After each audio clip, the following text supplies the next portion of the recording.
Ready? Start.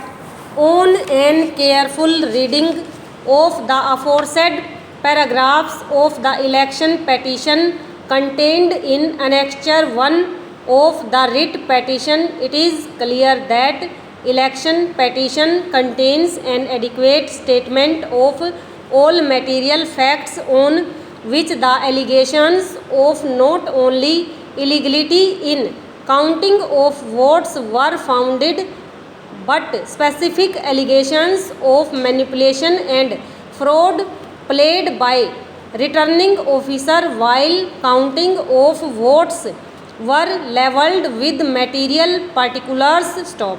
Not only this, but the petitioner had also adduced voluminous evidence to support the allegations levelled in the election petition in respect of aforesaid illegalities and manipulations in counting of votes by entering himself in witness box and by examining his counting agent. Stop.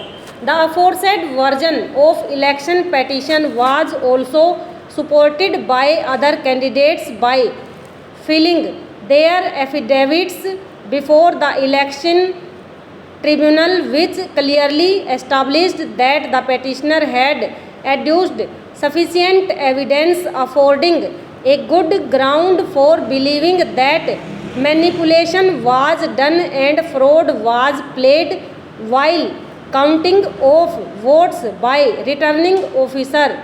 Therefore, in my opinion, the only way to decide the dispute and to do complete justice between the parties was order for recounting of votes.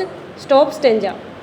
From the perusal of impugned judgment and order passed by the election tribunal, it appears that the statement of petitioner and his agent in respect of manipulation in counting of votes has been rejected without any cogent reason. Stop.